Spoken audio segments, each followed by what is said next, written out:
Hello everyone, good morning, good morning. It's 7:45 in the morning now and lalabas ako dahil mag-harvest ako ng mga gulayan doon and ipapakita ko sa inyo kung ano yung dumating. Early akong nagising ngayon. Nagising dahil may kumatok sa pintuan. Mga 6:45, yeah, we're going outside. Mga 6:45 ata yun, may kumatok sa pintuan. Dug-dug-dug-dug ko nga. Uy, ang aga ah. So, nung binuksan ko yung pinto, siya yung dumating. Yung package ko na sobrang bigat. Kape tayo. So, I am so excited and I can't wait to work outside. And my little one, Victoria, is also ready. She's over there. Right, Victoria? You ready? Yeah. Yeah. So, let's go outside. Mag-harvest tayo. Nakabalot yung aking mga tanim dahil kagabi is nag 10 degree kami. So, para hindi sila masyadong lamigin, so naglagay ako ng fleece protection nila. Eggplant yung nasa loob dyan. Uy, nakalimutan ko palang itago yung mga potato. At ito yung mga peanut ko. Nilagyan ko sila nito para medyo mainit doon sa loob. Ayan. So, dami kong i-harvest ngayon. Meron din dyang tomato. Ayan. At saka mga mais. So, are you ready to harvest now, little skit? My little helper. So, let's go there. Come. Kailangan ko na to siyang i-harvest kasi yung dahon nila nagkakaganito na. Oh. Ewan ko kung ano nung nangyari. Parang may disease ata. So, I hope na hindi na epektuhan tong pumpkin ko. Okay, can I have this one na? So, kailangan ko na itong i-harvest. Oh, look at this, Victoria. Oh, there's a snail. As kuan pala, slugs out here. So, yeah.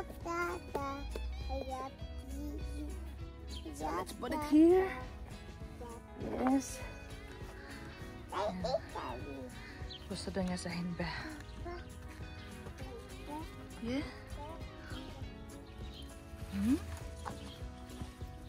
Put it here. More.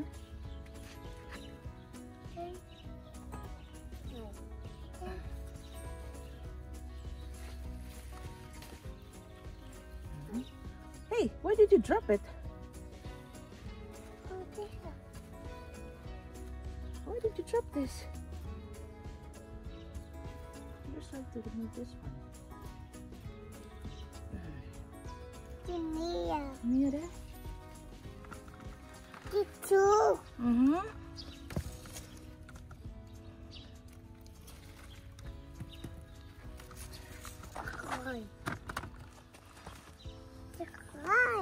Yeah, mangi. What's that?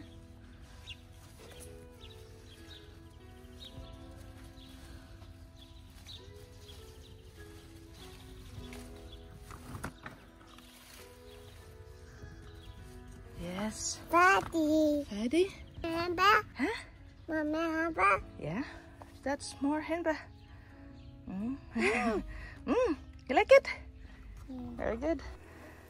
May araw kami. Ganda. Yung isa, kain lang ng kain ng henba. So, next kong i-harvest itong squash na to.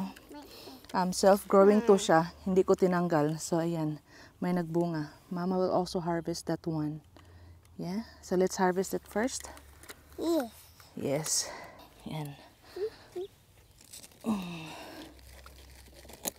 Wow. Look at the size, Victoria. What are you doing? Wow. Wow. Ito na yun siya. Ready na. So, may dalawang harvest na tayo. Yan. Uy. Meron pa ditong squash, oh. Growing na din yan. And ito siya, bulaklak. I-hand pollinate ko to siya. Ito yung usually na ginagawa ko early in the morning. Nagsi-self-pollinate ako ng mga squash.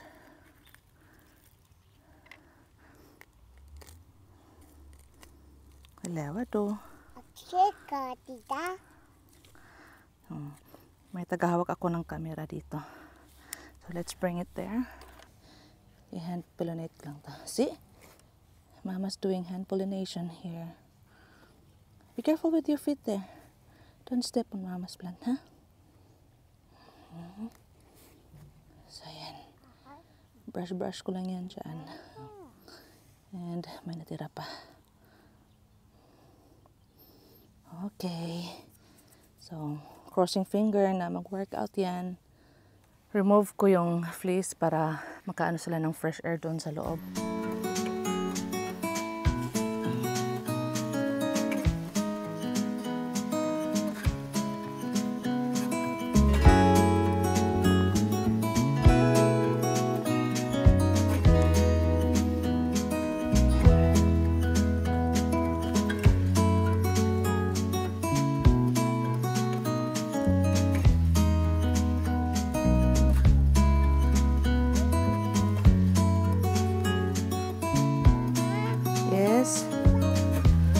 Hi, Bamsi.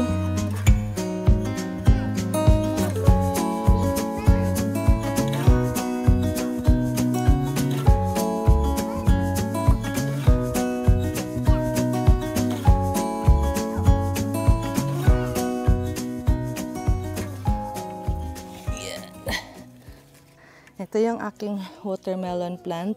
And may nakita akong bunga dito. Pero I don't think na lalaki to siya kasi few days hindi pa rin siya lumaki. May isa dito na ni-try kong i-hand pollinate. Ito siya. Ina-hand pollinate. Pero ewan ko kung mag-survive. Mayroon pa din isa dito. Hindi ko siya na-pollinate pa kasi wala pang bulaklak. Yan. And ito yung mga eggplant ko dito sa loob. May 4. May bunga na ako dito. Ito siya. And meron pa din isa dito. Yan. I-shake ko lang to siya para mag-pollinate to sila. Yan. And ito. Kasi yung mga tanim ko talaga dito, mga eggplant, nahuhulog sila. Ewan ko ba kung bakit. Yan. May parsley din ako doon. Companion, tsaka mga basil. Yan. Shake ko muna dito sa kabila din. Yan. Yung may nag-self growing dito na potato. Ito na yung harvest ko kahapon. Yan. So punta tayo dun sa isa ko pang mini greenhouse. Yan. Tingnan yung tubig magkalahati na. Gamit ko yan 2 days. Daming diligin sa garden.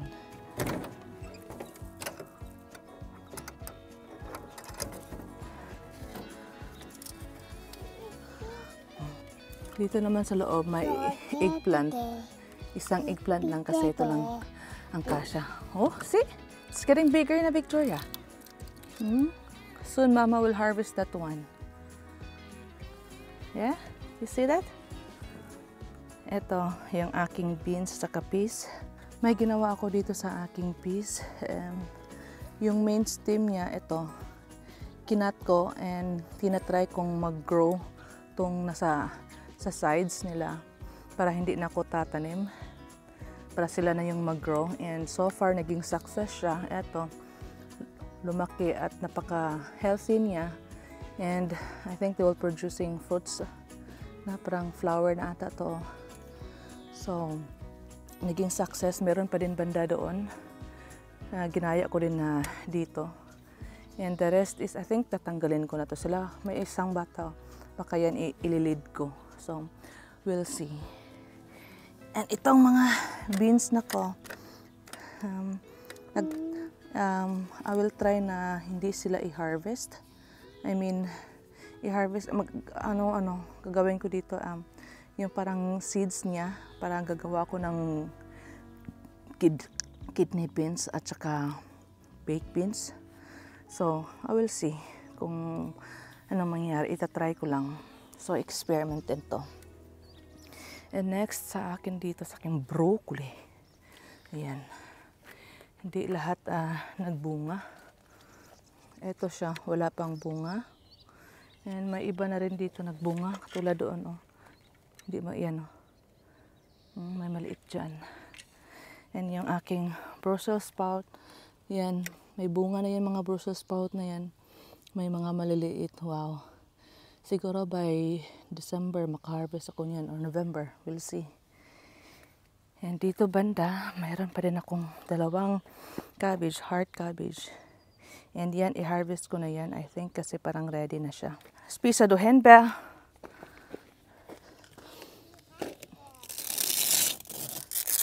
Mama smay, henbe. Mama smay.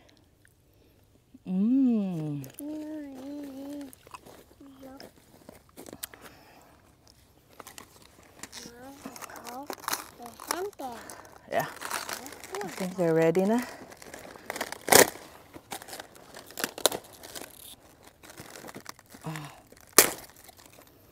Oh, look at this. Malaki siya oh. Uy, may tubig pa sa ilalim. Tatanggalin ko lang to. Wow.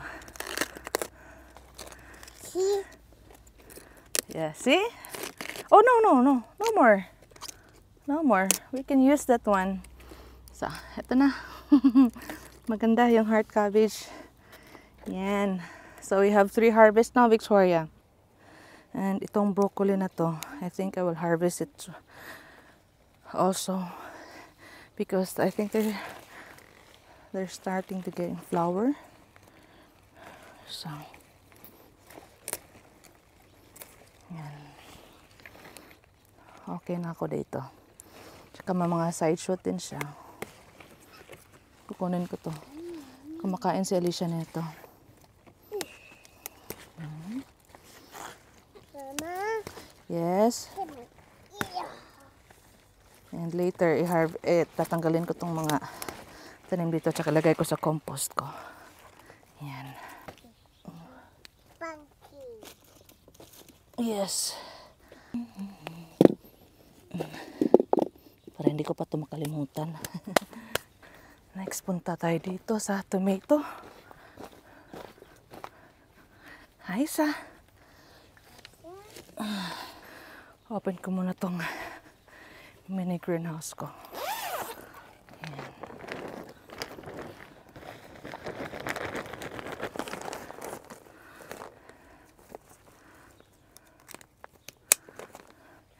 Ito yung mga pot ko sa potato. Nagtanim ako ng mga carrots dito. Carrots, radish, and isa pa doon. Yan. Carrots din yan. And ito, beans to. Beans, kahapon ko pa tinanim. And radish and more beans. So, 3 bucket na beans, 3 bucket na radish, and 3 bucket din tong tawag to carrots, yung banda doon na parang may kumain ata. And radish dito. So, ito yung loob ng aking mini greenhouse. Yan. Napaka-jungle na sila sa loob. Tingnan sa taas, oh. Ewan ko kung makikita ba. Tingnan sa harap, oh. May mga maliliit na ampalaya. And as always, expected ko din yan. Hindi lahat nag-germinate kasi nga, nasa greenhouse, walang nag-pollinate ata. Ito, may bunga ng ampalaya.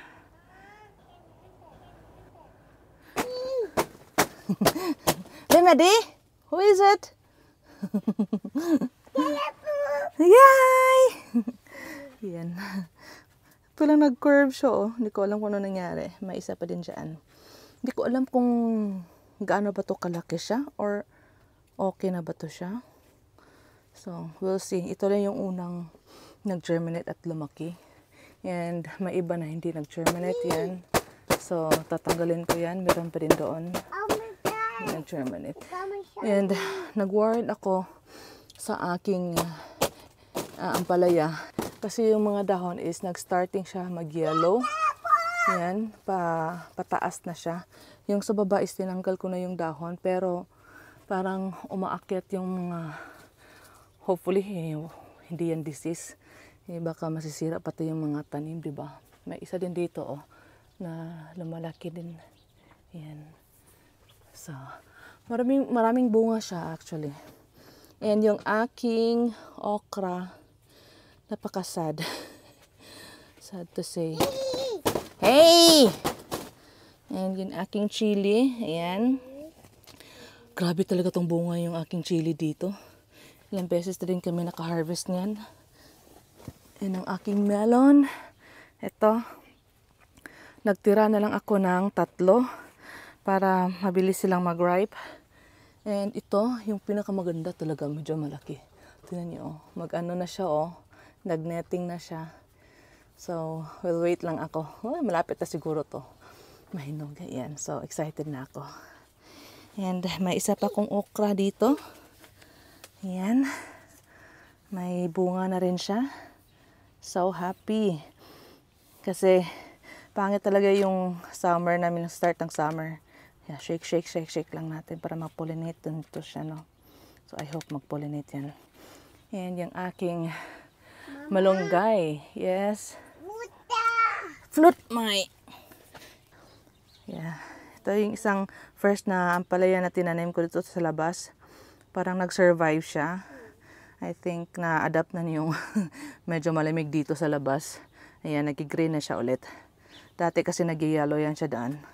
So natanggal yung mga dahon sa baba. Ayan. And may companion siyang basil dito. Ayan. Ito, magpa-flowering na siya. I leave them magpa-flower para maka-harvest ako ng seeds niyan. We'll see. Ayan. Nag-start na din ako mag-sow ng ito gawain to ni Victoria. Ng salad. Pag medyo ready na yan, itatanim ko na yan sa labas. I think this is yung heart na cabbage. Ewan ko kung ano nangyari dito. Para atang may mga insekto dito sa loob na kumakain yan. Yan, may isa din ako ditong pak choy yan. Ito yung first na inaso ko. Sila yung una itatanim and succession to siya. Din to siya pak choy. Para hindi lahat ma-harvest at the same time. Para sunod-sunod sila. Ayan. So, ito yung ganap sa loob. And actually, by the way, may nakita akong ito, oh. Dito to nakita sa loob sa aking greenhouse. So, isi-save ko mga yan. Ayan, souvenir dito sa aking mini greenhouse. Come, let's harvest all the carrots because Mama going to plant spinach here. Wow, look at this. Gagawin naman tong snacks ni Victoria. Yan. Wow, ang laki niya. Diba? May mga tira-tira pa tong mga carrots dito banda.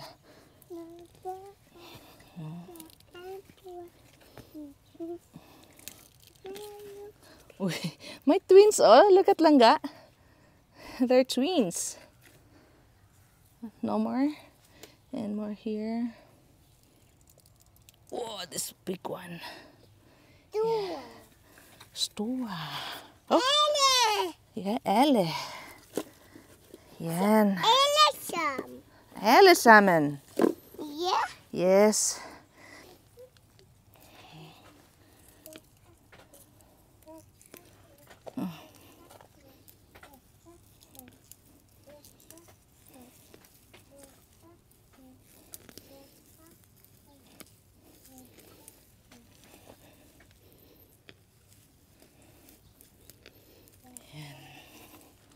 Wala na kaming carrots dito.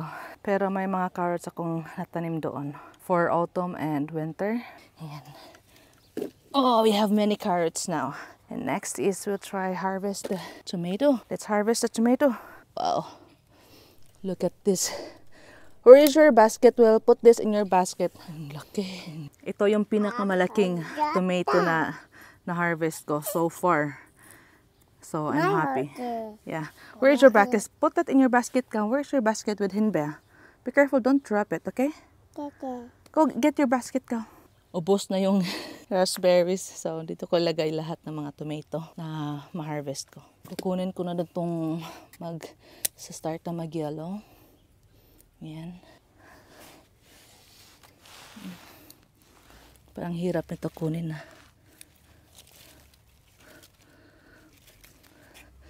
tricky tong isa.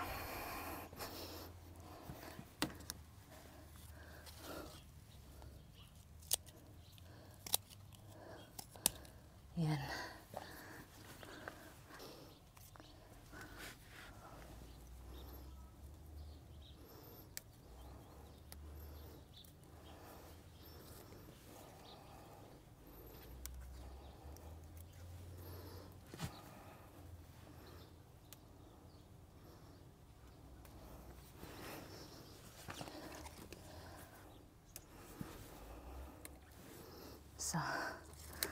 Oh, nasira.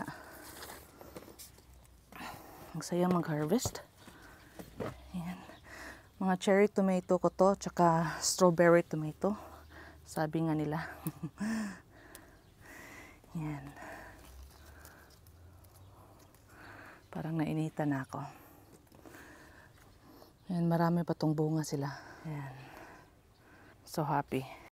And itong chili ko, I think may magkakasuccess na ako dito. Ito, hindi na siya nahulog. Yan, growing na. Kamaanghang to. 9 out of 10. May isa pa din doon. And may isa din ako nakita dito sa likuran. Saan ba yun? Basta may isa din doon na medyo ayan. Ayan oh. Ito siya. Yan. So, makakatikim na si Mama Che dito sa anghang. Yan, pang sausawan to. Yan, may mga beans din ako dito. Ito yung dwarf French beans. Yan. So, try ko siya. Makukuha ako ng mga dry beans dito. Kasi, try kong gumawa ng tawag nito. Yung kidney beans, tsaka isa yung baked beans. Gusto kasi ng mga bata ng mga baked beans eh. So, we'll try. Yan, sitaw ko. Until now, wala pa rin akong harvest. Lalo na ngayon, hindi na ata ito magkakabunga. Kasi nga, bumababa na kami ng 10 degrees. Malamig na siya. Yan din ang isa. So, we'll see kung mag-survive yan. And dito rin, may nakita na akong flower dito. Pero parang nahulog din ata sila. Hindi sila talaga nag-survive sa lamig. And ito yung potato raised beds ko na ngayon nagiging lakes na. And may carrots interval ako. Radish, carrots, radish. And ito spinach. Konti lang yung germinate. Ayan. Ito yung radish. We'll try to save some seeds. Ayan. So, ipatadry ko lang yan dyan. All peanuts are here. I saw some flowers, so I hope makaharvest kahit papaano na dyan.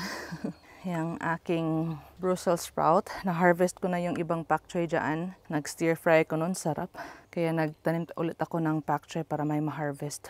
Wow na wow. Daming parang bloom na bloom talaga yung yung Brussels sprout ko. Ang nakatanim dito dati is, I think it was garlic. I think I will maybe harvest some of the celery there.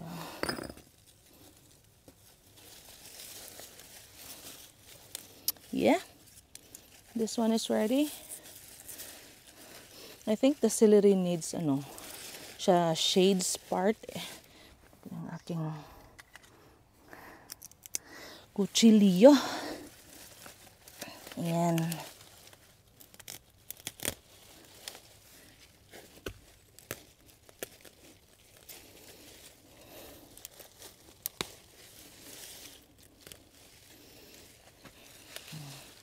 O, diba? Okay na ako sa celery na to. And dito naman tayo sa mais ko. Nagtry ako ng mais dito, ng isa. Yan, pag nakita nyo. May isa kasing ready na. Ang tamis! Kinain ko lang namin ng raw ng mga bata. So, try natin to. Ano to siya? Parang I think maliit to siya. Pero let's see. Oh, diba? Maliit pero ganda, ganda. Gagawin ko to pang snacks mamaya pag mag-break ako. Ang tamis nito, hindi ko mapigilan eh. Kaya try natin.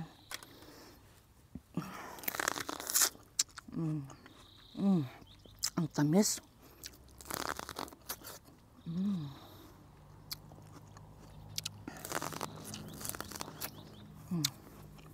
Hindi ko makapaghintay sa break. Kaya kakainin ko na lang sila.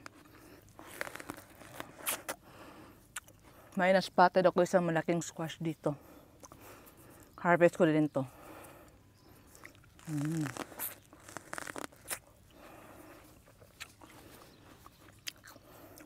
Kakainin ko muna to. Ang sarap.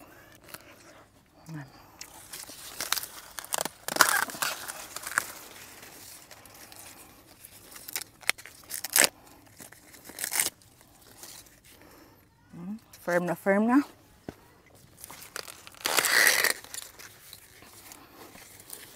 Ayan. Daming harvest today.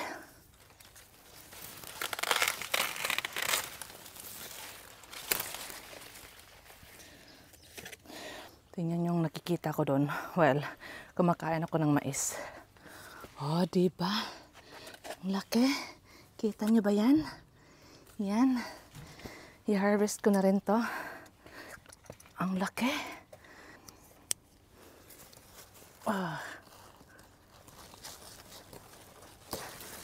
Yan. Ang haba. Yan. Wow, so blessed si Mama Che sa harvest today. Yan. Maliit yung basket ko para sa mga harvest ko today. Dami na nila, oh. Yan. Ang bigat na nito.